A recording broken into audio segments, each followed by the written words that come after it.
Okay. All right. Well, good evening, everybody. Welcome. Elon, thanks for being here. Thank you for having me. We feel very privileged. We're excited to have you. Right, so I'm going to start with some questions, and then we're going to open it up. Let me get straight into it.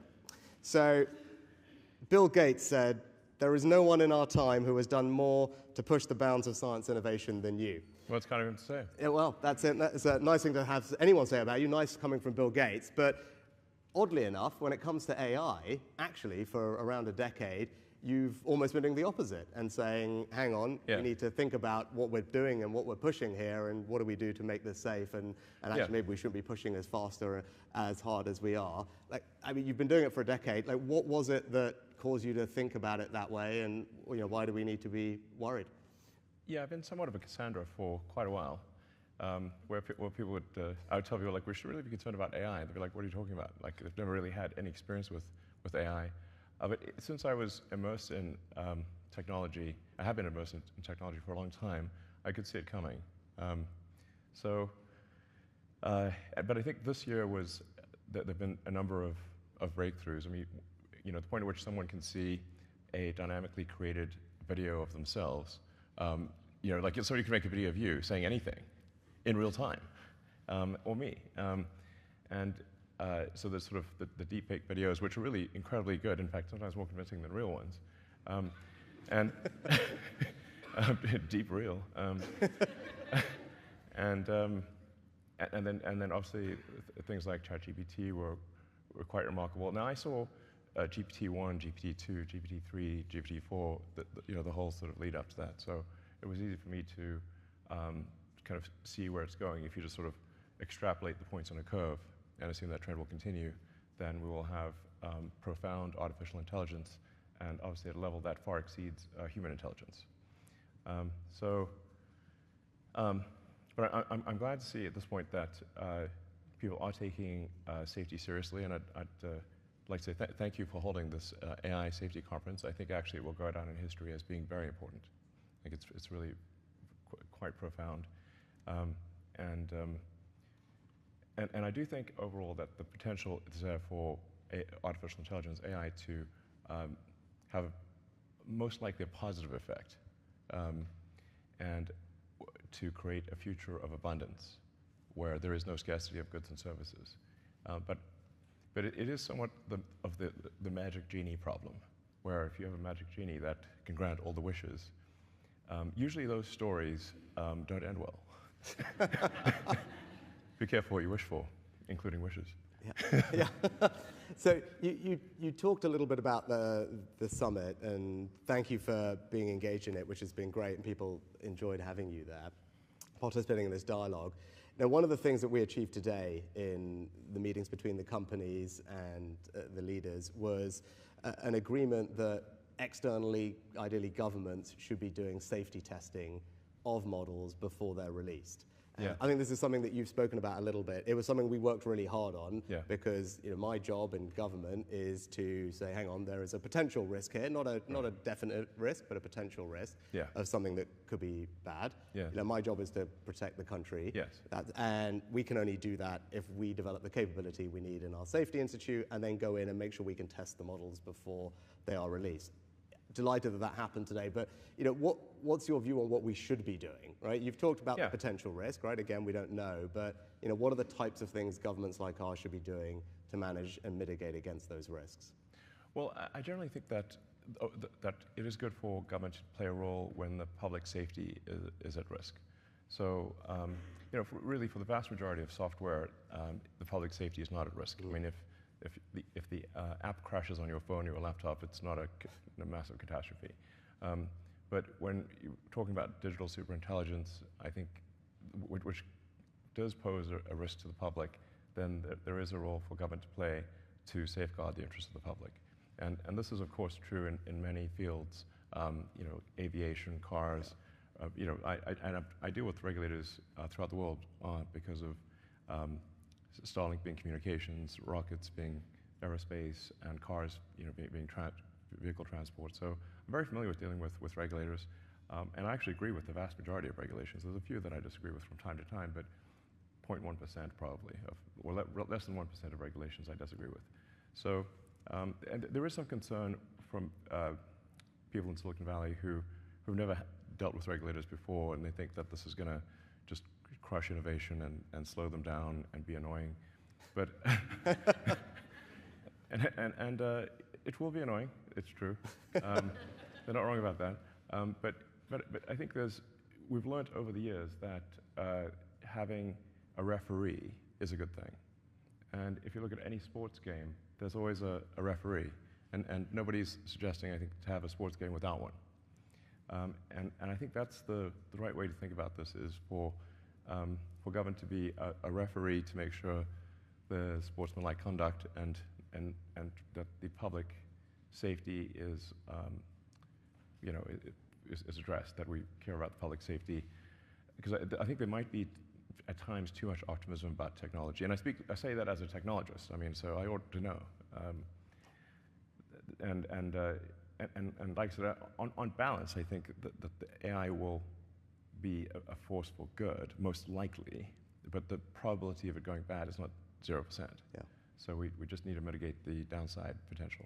And then how, you talk about referee, and that's what we're trying to create. Right there. Yeah, well, there we go. I mean, and we talked about this, and Demis and I discussed this a long time ago. I'm like literally facing right at him.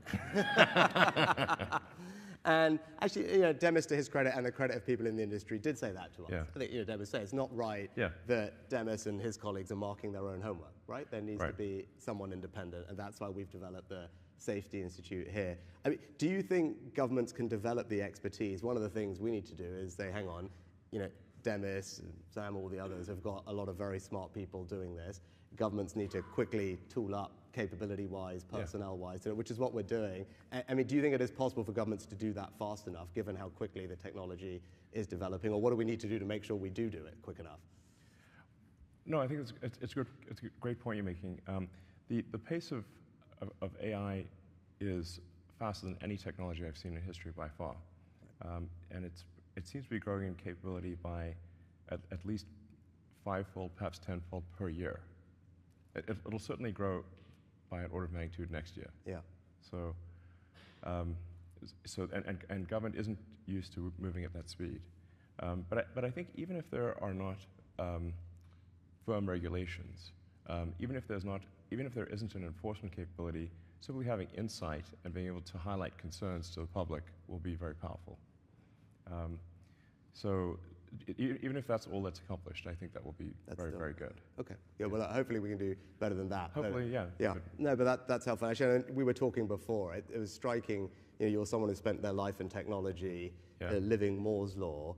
And what was interesting over the last couple of days, talking to everyone who's doing the development of this, and I think you'd concur with this, is just the pace of advancement here is unlike anything all of you have seen in your careers in technology. Is that fair? Because you've got these kind of compounding effects from the hardware and the data and the personnel. Yeah. I mean, the two, currently the two leading centers for AI development are the San Francisco Bay Area and the sort of London area. And there are many other places where it's being done, but those are the two leading areas. So I think if the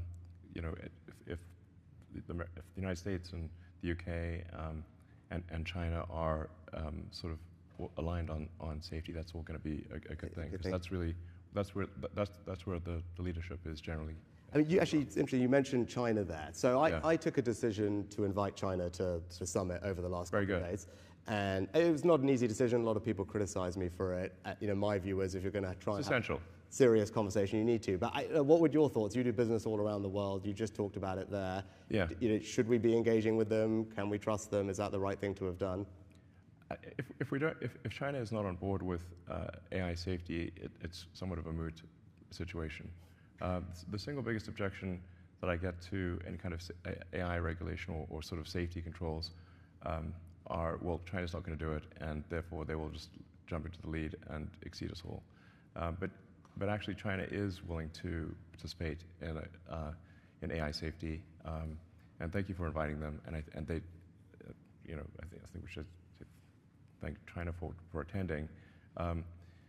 When I was in China earlier this year, my main subject of discussion with the leadership in China was AI safety, and saying that this is really something that they should care about, and they took it seriously, and and you are too, which is great. And having them here, I think, was essential. Really, if they're not participants, it's pointless. It's pointless. Yeah, no, and I think we were pleased. I think they were engaged yesterday in the discussions and actually ended up signing the same communique that everyone else did. That's great. Which is a good start, right? And as I said, we need everyone to approach this in a similar way if we're going to have, I think, a realistic chance of resolving it. I was going to you talked about innovation earlier and regulation being annoying. There was a good debate today we had about open source. And I think you've kind of been a proponent of algorithmic transparency and making some of the X algorithms public. And I think we were talking about Jeffrey Hinton on the way in. Yeah. You know, he's been very concerned about open source models being used by bad actors. You've got a group of people who say they are critical to innovation happening in that distributed way. Look, it's a trick. There's probably no perfect answer, and there's a tricky balance. What are your thoughts on how we should approach this open source question, or where should we be targeting whatever regulatory or monitoring that we're going to do? Well, the open source algorithms and data tend to lag the closed source by 6 to 12 months. But given the rate of improvement, there's actually therefore quite a big difference between the closed source and the open. If things are improving by a factor of, let's say, 5 or more, then being a year behind you're 5 times worse. So it's a pretty big difference, and that might be actually an okay situation. But it certainly will get to the point where you've got open source AI that can do that will start to approach human level intelligence or perhaps exceed it. I don't know quite what to do about it. I think it's somewhat inevitable that there'll be some amount of open source, and I guess I would have a slight bias towards open source, because at least you can see what's going on, whereas closed source, you don't know what's going on. Now, it should be said with AI that even if it's open source, do you actually know what's going on? Because if you've got a gigantic data file and sort of billions of data points or weights and parameters, you can't just read it and see what it's going to do. It's a gigantic file of inscrutable numbers. You can test it when you run it. You can test it. You can run a bunch of tests to see what it's going to do, but it's probabilistic as opposed to deterministic. It's not like traditional programming where you've got very discrete logic and the outcome is very predictable, and you can read each line and see what each line's going to do. A neural net is just a whole bunch of probabilities. I mean, it sort of ends up being a giant comma-separated value file. It's like, our digital God is a CSV file? Really? Okay. But that is kind of what it is. Yeah. No, that point you've just made is one that we have been talking about a lot because, again, conversations with the people who are developing the technology make the point that you've just made. It is not like normal software where there's predictability about inputs improving leading to this particular output improving. Yeah. And as the models iterate and improve, we don't quite know what's going to come out the other end. I think Demis would agree with that, which is why I think there is this bias for, look, we need to get in there while the training runs are being done before the models are released to understand what is this new iteration brought about in terms of capability, which it sounds like you would agree with. I was going to shift gears a little bit. You've talked a lot about human consciousness, human agency, which actually might strike people as strange, given that you are known for being such a brilliant innovator and technologist, but it's quite heartfelt when I hear you talk about it and the importance of maintaining that agency in technology and preserving human consciousness. Yeah. Now, that kind of links to the thing I was going to ask is, when I do interviews or talk to people out and about in this job about AI, the thing that comes up most actually is probably not so much the stuff we've been talking about, but jobs. It's what does AI mean for my job? Yeah. Is it going to mean that I don't have a job, or my kids are not going to have a job? Now, my answer as a policymaker, as a leader, is actually AI is already creating jobs, and you can see that in the companies that are starting. Also, the way it's being used is a little bit more as a co-pilot necessarily versus replacing the person. There's still human agency, but it's helping you do your job better, which is a good thing. And as we've seen with technological revolutions in the past, clearly there's change in the labor market, the amount of jobs. I was quoting an MIT study today that they did a couple of years ago, something like 60% of the jobs at that moment didn't exist 40 years ago, so Sure. hard to predict. And my job is to create an incredible education system, whether it's at school, whether it's retraining people at any point in their career, because ultimately if we've got a skilled population, they'll be able to keep up with the pace of change and have a good life. But it's still a concern. And what would your kind of observation be on AI and the impact on labor markets and people's jobs, and how they should feel about that as they think about this? Well, I think we are seeing the most disruptive force in history here. Where we have for the first time, we will have for the first time something that is smarter than the smartest human. And that, I mean, it's hard to say exactly what that moment is, but there will come a point where no job is needed. You can have a job if you want to have a job for sort of personal satisfaction, but the AI will be able to do everything. So I don't know if that makes people comfortable or uncomfortable. That's why I say if you wish for a magic genie, that gives you any wishes you want, and there's no limit. You don't have this three wish limit nonsense. You just have as many wishes as you want. It's both good and bad. One of the challenges in the future will be, how do we find meaning in life if you have a magic genie that can do everything you want? I do think it's hard, when there's new technology, it tends to usually follow an S-curve. In this case, we're going to be on the exponential portion of the S-curve for a long time. And you'll be able to ask for anything. It won't be, and we won't have universal basic income, we'll have universal high income. So in some sense, it'll be somewhat of a leveler or an equalizer, because really, I think everyone will have access to this magic genie. And you'll be able to ask any question. It'll certainly be good for education. It'll be the best tutor you could, and the most patient tutor. Sit there all day. But there will be no shortage of goods and services. We'll be an age of abundance. I think I'd recommend people read in banks. The bank's culture books are probably the best envisioning, in fact, not probably, they're definitely by far the best envisioning of an AI future. There's nothing even close. So I'd really recommend banks. I'm a very big fan. All his books are good. There's not say which one, all of them. So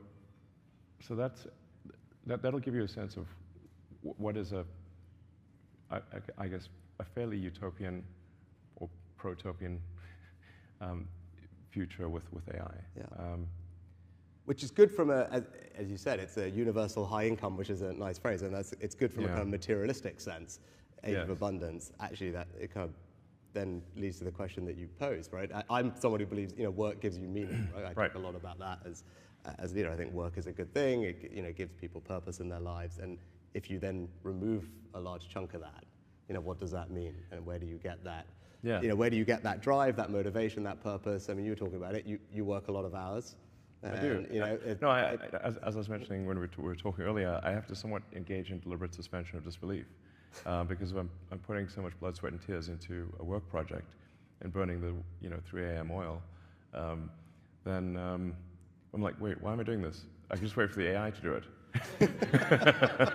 I'm just lashing myself for no reason. Yeah. Must be a glutton for punishment or something. We call Demis and tell him to hurry up, and then you can have a holiday, right? That's the plan.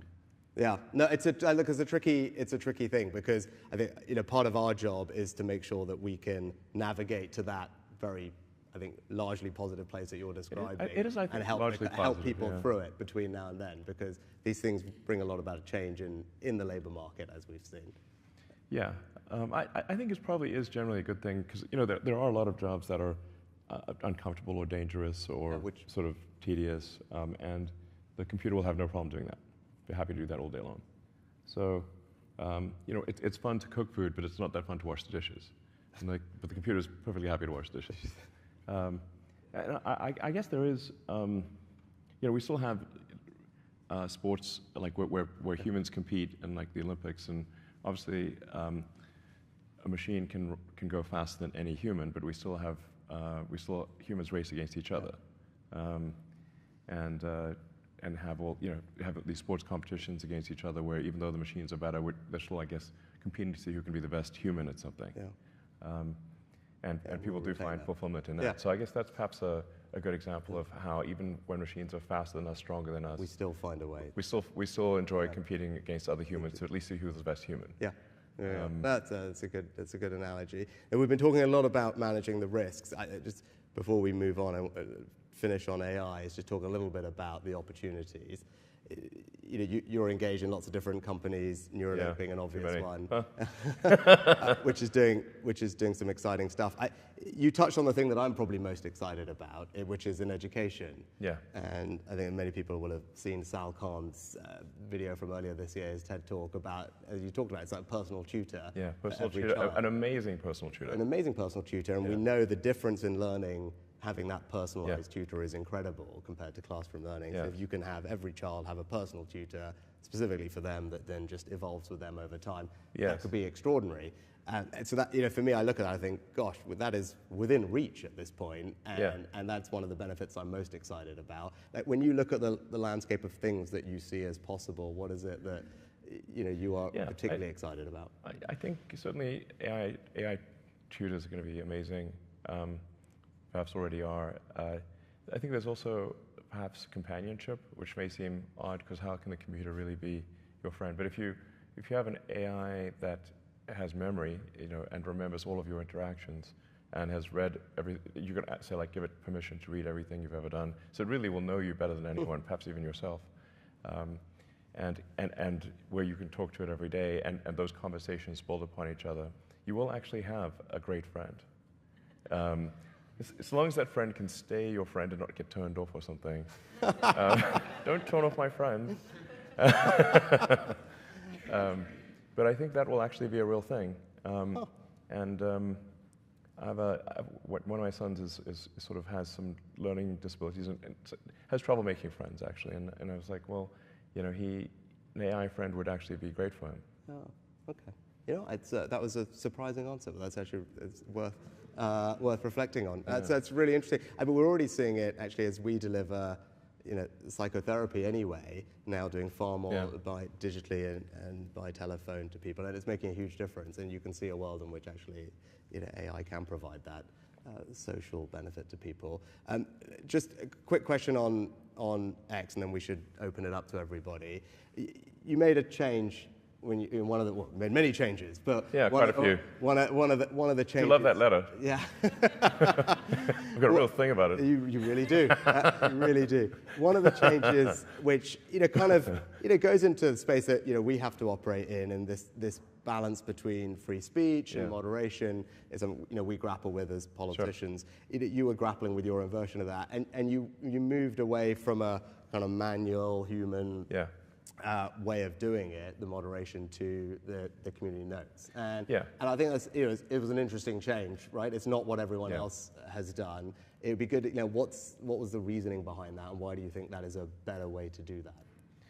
Part of the problem is if you empower people as censors, then there's going to be some amount of bias they have, and then whoever appoints the censors is effectively in control of information. So then. The idea behind community notes is, well, how do we have a consensus-driven, so it's not really censoring it, but consensus-driven approach to truth. How do we make things the least amount untrue?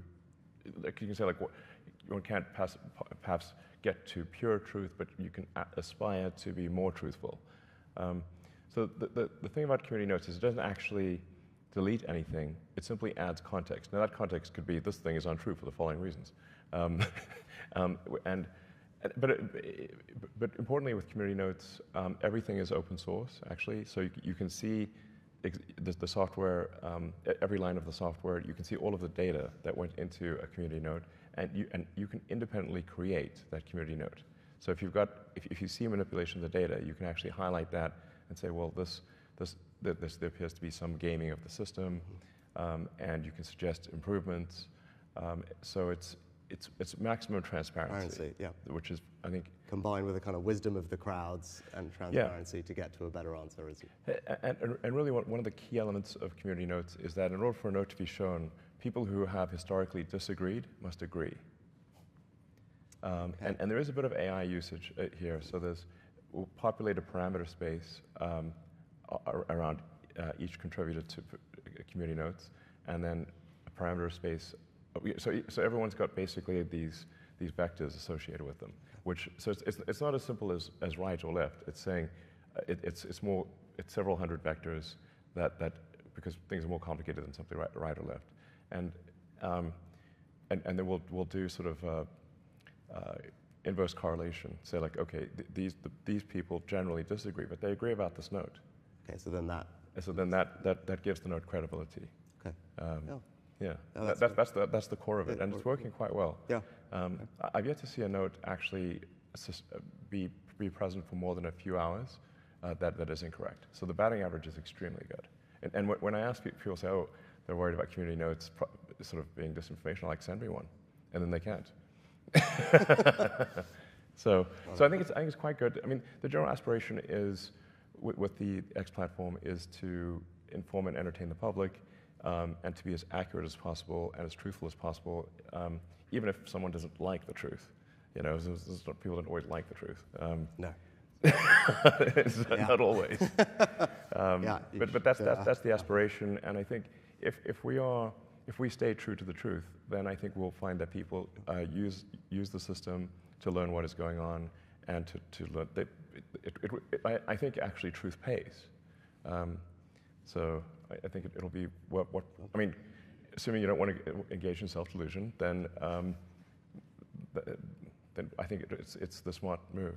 You know, so. Excellent, very helpful. Right, let's open it up to all our guests here. We've got some microphones. They'll come. Put your hands up. They'll come and find you. Yes, go for it. Thank you. Good evening, Alice Bentinck from Entrepreneur First. Thank you for a fascinating conversation. I suppose a question for each of you. Prime Minister, the UK has some of the best universities in the world. We have the talent. What will it take for the UK to be a real breeding ground for unicorn companies? And Elon, being a founder in the UK is still a non-obvious career choice for the most exceptional technical talent. What are the cultural elements that we need to put into place to change this? Thank you both. John, you want to go first? Go for it. Sure. Well, you're right that there are cultural elements where you know the culture should celebrate creating new companies, and there should be a bias towards supporting small companies, because they're the ones that need nurturing. The larger companies really don't need nurturing. So you know, just you can think of it sort of like a garden. If it's a little sprout, it needs nurturing. If it's a mighty oak, it doesn't need quite as much. So I think that is a mindset change that is important.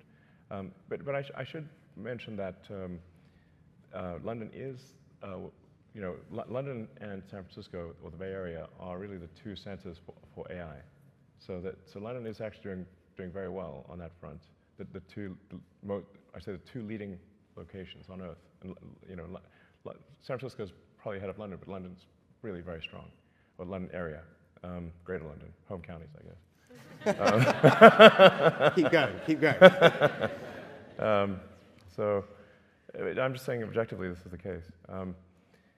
But you do need that.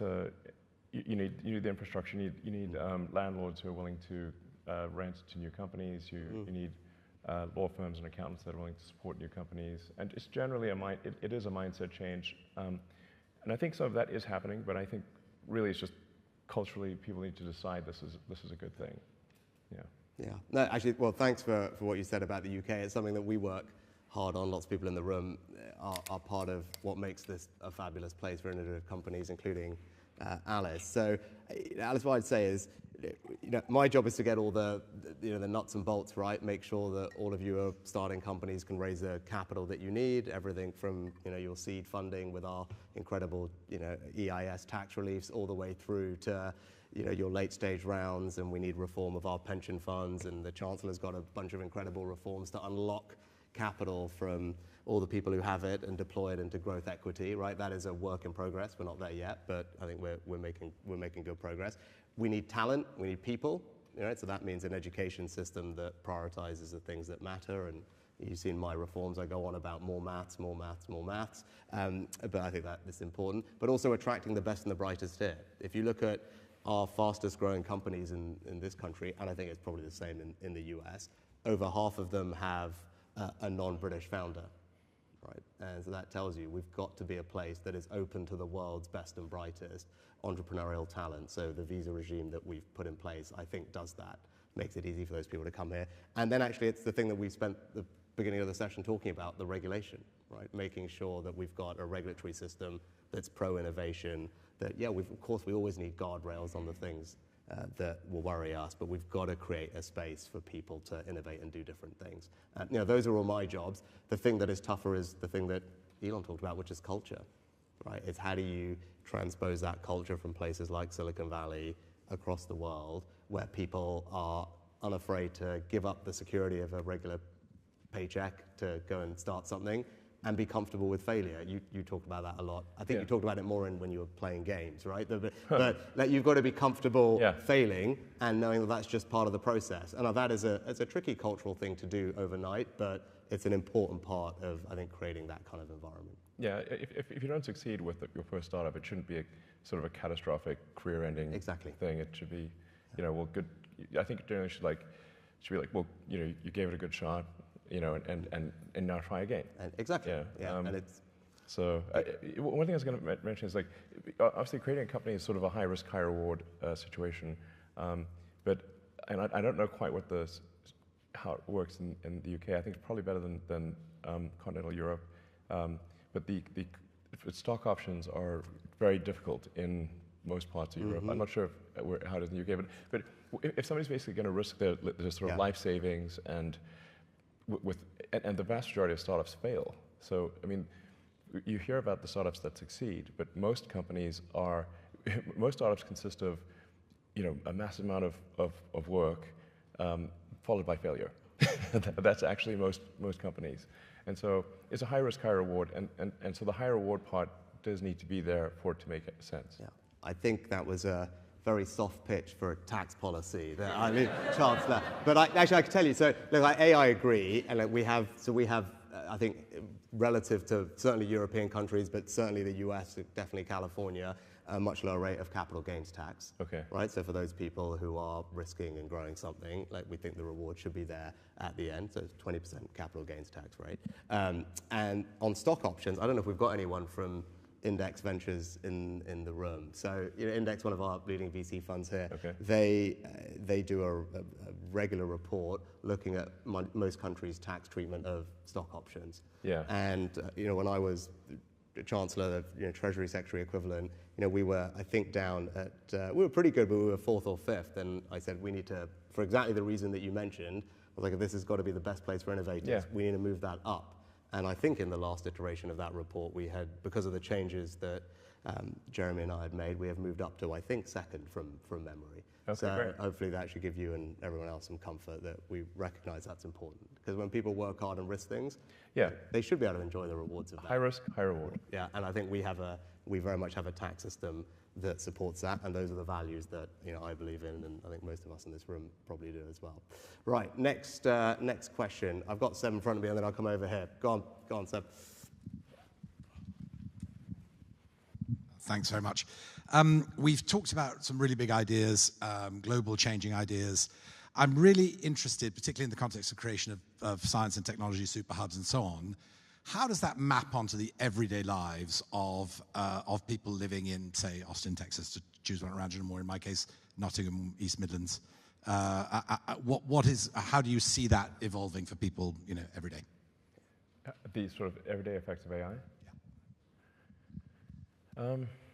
For context, Elon, so Seb runs our equivalent of CVS, right, or Walgreens. So, you know, when actually I visited, right, so he's got millions of people coming in his shops every day, and it's making sure, how do we make this relevant? I think, Seb, is your question. How is this relevant to that person? You know, maybe actually, I'll go first on that, because I think it's a fair point. I was just going over with the team a couple of things that we're doing, because I was saying, like, well, how are we doing AI right now that it's making a difference to people's lives? And we have this thing called gov.uk, which actually, when it happened several years ago, was a pioneering thing. All the government information brought together on one website, gov.uk, and so you need to get a driving license, passport, any interaction with government. It was centralized in a very easy, relatively easy to use way. Better than most. Better than most. Yeah. Exactly. So we're about to deploy AI across that platform. Yeah. So that is something that I think several million people a day use, right? So a large chunk of the population is interacting with gov.uk every single day to do all these day-to-day tasks, right? Every one of your customers is doing all those things. And so we're about to deploy AI into that to make that whole process so much easier. Because some people will be like, look, well, I'm currently here and I've lost my passport and my flight's in 5 hours. At the moment, that would require how many steps to figure out what you do. When we deploy the AI, it should be that you could just literally say that and boom, boom, boom, boom, boom. This is what we're going to do. Walk you through it, and that's going to benefit millions and millions of people every single day, right? Because that's a very practical way in my seat that I can start using this technology to help people in their day-to-day lives, not just healthcare discoveries and everything else that we're also doing. But I thought that's quite a powerful demonstration of literally your day-to-day customer seeing actually their just day-to-day life get a little bit easier because of something that Elon Demis and others in this room have helped create. Yeah, no, exactly. The most immediate thing is just being able to ask, like having a very smart friend that you can ask anything. Right. Ask how to make something, how to solve any problem, and it'll tell you. And obviously companies are going to adopt this, so I think you'll have much better customer service, I guess, essentially. That'll probably be the first thing you notice. And then if we talked about education, so having a tutor, so if you're trying to understand a subject, like having a phenomenal tutor on any subject, that's really pretty much there already, almost. I mean, we need to, obviously AI needs to stop hallucinating before, it can't give you, we still have a little bit of the problem where it can give you an answer that's confidently wrong, with great grammar, and in bullet points and everything and citations, it was not real. So it has to be, okay, we need to make sure it's not giving you confidently wrong tutor answers. But that's going to happen pretty quickly where it is actually correct. Which, I was going to say, for any parent who was homeschooling during COVID and realizing what their kids needed to be helped with, that will come as an enormous relief, I think. Yeah. So, very, very good. Right, have we got, let's go questions over here. Who have we got? Have we got any microphones? Or Brent, are you there? Perfect. Hi, Brent Hopeman. So, you've spoken eloquently about abundance and the age of abundance. So it feels like obviously with AI, it's everything everywhere, all at once. But with robots, and to get the age of abundance, we'll need a lot of robots. I know you're working a lot on robots as well. Are there sort of constraints that we should think of, and our politicians should be thinking of, that one country might get heavily behind in robots that can do all of these things and enter the age of abundance, and therefore be at a strategic disadvantage? Well, really anything that can be actuated by a computer is effectively a robot. So you can think of, frankly, Tesla cars are robots on wheels. Anything that's connected to the internet is effectively an endpoint actuator for artificial intelligence.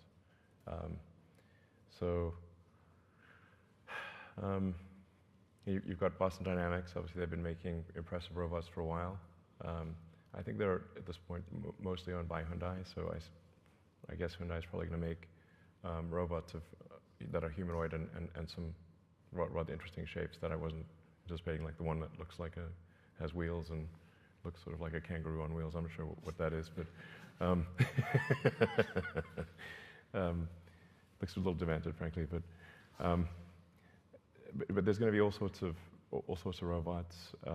You've got the company Dyson in the UK, which I think does some pretty impressive things. I think the UK will not be behind, actually, on that front. UK also has ARM, which is really the best, one of the best, perhaps the best, in chip design in the world. Tesla uses a lot of ARM technology. Almost everyone does, actually. So I think the UK is in a strong position. Germany obviously makes a lot of robots, industrial robots. I think generally countries that make robots of any kind, even if they seem somewhat conventional, will be fine. I do think there is a safety concern, especially with humanoid robots, because at least the car can't chase you into this building, not very easily, or chase you up a tree, or you can sort of run up a flight of stairs and get away from a Tesla. I think there's a Stephen King movie about that. If your car gets possessed. But if you have a humanoid robot, it can basically chase you anywhere. So I think we should have some kind of hardwired local cutoff that you can't update from the internet. So anything that can be software updated from the internet obviously can be overridden. But if you have a local sort of off switch where you perhaps say a keyword or something, and then that puts the robot into a safe state, some kind of localized safe state ability, an off switch, where you don't have to get too close to the robot. I don't know. So if we've got millions of these things going all over the place. You're not selling it, just, like that. No, I know. I'm saying this is something we should be quite concerned about, because if the robot can follow you anywhere, then, what if they just one day get a software update and they're not so friendly anymore? Then we've got a James Cameron movie on our hands. It's funny you saying that, because in our session that we had today, I would say they made exactly the same point, right, Emma? So they're talking about movies, actually without mentioning James Cameron, they're talking about James Cameron movies. But they're saying, if you think about it, it's not just those movies, but any of these movies, trains, subways, metros, cars, buses, they said all these movies with the same plot fundamentally all end with the person turning it off, right? Or finding a way to shut the thing down. And they were making the same point that you were about the importance of actual physical off switches. Yeah. And so all the technology is great, but fundamentally this same movie is played out 50 times. We've all watched it, and it all fundamentally, the point I'm referring to, right? It all ends in pretty much the same way, with someone finding their way to just do the thing. Which is kind of interesting that you said a similar point, right? Yeah. It's probably not the obvious place you'd go to, but maybe that could be one of the tests for the AI. We should say, like, blank is your favorite James Cameron movie. Fill in the blank. Yeah, excellent. Right. Yes. We got over there. Yep, perfect. Hi, question for you both. So I'm a founder of a AI and ML scale-up in the third centre for AI, which is Leeds in the north of England. I'm a bit biased. Since the launch of ChatGPT, 3 months after that, we saw a real increase in phishing attacks using much more sophisticated language patterns. What do we do to protect businesses, consumers, so that they trust this technology better? And how do we bring them along that journey with us? Well, I think we shouldn't trust it that much, actually. It is actually quite a significant challenge, because we're getting to the point where even open source AI can pass human capture tests. So, this is, are you a human? Identify all the traffic lights in this picture. You're like, okay. AI is going to have no problem doing that. In fact, it'll do it better than a human and faster than a human. So we're like, how do you, at the point at which it's better passing human tests than humans, then, well, what tests actually make sense? That is a real problem. I don't actually have a good solution to it. That's one of the things we're trying to figure out on the X platform is how to deal with that, because we really are at the point where even with open source, readily available AI, you don't need to be sort of leading the field. You can actually be better than humans at passing these tests. And that's sort of why we're thinking, well, perhaps we should sort of charge a $1 or £1 a year. It's a very tiny amount of money, but it still makes it prohibitively expensive to make 1 million bots. And especially if you need 1 million payment methods, then you run out of sort of stolen credit cards pretty quickly. So that's sort of where we're thinking, like, we might have to sort of just charge some very tiny amount of money, 0.3 cents a day effectively, to deal with the onslaught of AI-powered bots. And that is still a growing problem, but it will be, I think, perhaps an insurmountable problem next year. So, and then you have to worry about, well, manipulation of information, making something seem very popular when in fact it is not, because it's getting boosted by all these likes and reposts from AI-powered bots. So that's why I sort of think somewhat inevitably it leads to some small payment in order to dramatically increase the cost of a bot. So frankly, I think probably any social media system that doesn't do that will simply be overrun by bots. I think my general answer would be, we need to show that we are on top of mitigating the risks, right? So people can trust the technology. That's what actually the last couple of days has been about on the Safety Summit, is just showing, we're investing in the Safety Institute, having the people who can do the research on these things to figure out how we mitigate against them. And we have to do it fast, and we have to keep iterating it. Because I think all of us probably in this room believe that the technology can be incredibly powerful, but we've got to make sure we bring people along that journey with us, that we're handling the risks that are there. And as I said, there's a job to do. And the last couple of days, I think we made good progress on it, because we want to focus on the positives and manage these things. But that requires action. And that's what the last couple of days has been about. Your story, analogy there was part of the research that actually, the team working on the task force here published and presented yesterday. I don't know if you saw it. Was which is essentially that it was using AI to create a ton of fake profiles on social media and then infiltrate particular groups with particular information. Yeah. Right? And actually, at the moment, that is, to your point, that is like cost-free. It's getting to the point where it's like, really, you can have 100 for a penny, sort of thing. Ridiculous. And if you think about some of these social networks at quite a neighborhood or town level, it's not that many fake profiles that you need to quickly create. Suddenly they're everywhere, and there's some local issue that might be of importance, and the team have run versions of how that would look like, and suddenly they're interacting with everybody and then spreading misinformation around. Yeah, no, it's exactly a real challenge. Right? We literally, as part of the research that we published on misinformation yesterday, it's a real challenge. Yeah, exactly. And to your point, I mean, the images, you don't even need to steal somebody's picture, because then that's traceable, but you can actually just say, create a new image of a person, realistic looking, but doesn't exist, and then create a biography, realistic, but doesn't exist, and do that en masse. And practically the only way you'll be able to tell is that the grammar is too good.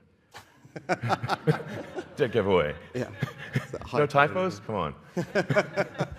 Now, I'm getting waved at because I think we are out of time. I know we take one very brief last question, and let's make it go on. Yes, sir. Go on. You're right in front of me. Go on. Thank you for the opportunity. Elon, question for you. Related to the X platform. Are there simple things we can do, especially when it comes to visual media? You alluded to the fact that it's fairly straightforward and effectively free to make people like yourselves say and do things that you never said or did. Yeah. Can we do something like cryptographically signed media? I'm from Adobe. We're working on this project. Yeah. Twitter was a member. Love to see X come back. Okay. Digitally signed media to indicate not only what was created by AI, but what came from a camera, what was real, to imbue a sense of trust in media that can go viral. That sounds like a good idea, actually. So if some way of authenticating would be good. So yeah, that sounds like a good idea. We should probably do it. Yeah. There you go. And actually, on that point, so I've already, so this is particularly pertinent for people in my job, right? And I've already had a situation happen to me with a doctored image that goes everywhere, negative. By the time everyone realizes, well, that's fake, and we should stop sending it, the damage is done. And actually, we were again reflecting today. If you think next year, you've got elections in, I think, the US, India, I think Indonesia, probably here. There you go. Massive news. And actually, you've got just an enormous chunk of the world's population is voting next year, right? And you've got EU elections as well. Yeah. Actually, just these issues are right in front of us. Next year is where big elections across the globe, probably the first set of elections where this has been a real issue. Yeah. So figuring out how we manage that is, I think, kind of mission critical for the people who want the integrity of our democracy. Yeah, I mean, some of it is quite entertaining, like the Pope in the puffer jacket. Have you seen that one? I haven't. That's amazing. But I mean, I still run into people who think that's real. I'm like, well, what are the odds he's wearing a puffer jacket in July in Rome? Be sweating. But it actually looked quite dashing, I have to say. In fact, I think AI fashion is going to be a real thing. So I don't mean doom and gloom. But like we live in the most interesting times, and I think this is it is, like 80% likely to be good and 20% bad. And I think if we're cognizant and careful about the bad part, on balance, actually, it will be the future that we want, or the future that is preferable.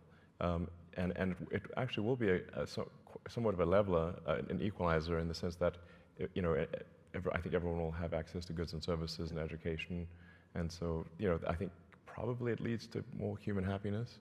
So I guess I'd probably leave on an optimistic note. Perfect. Yeah. That is a great note to end on. I think that we all want that better future. Yeah. We think it's there. The promise of it is certainly there. Lots of people in this room, including yourselves, are working hard to make it happen. Our job in government is to make sure it happens safely. But on the basis of this conversation in the last couple of days, I'm certainly leaving more confident that we can make that happen. Yeah. So it's been a huge privilege and pleasure to have you here. Well, thank you very much for having me. Thank you. I think here's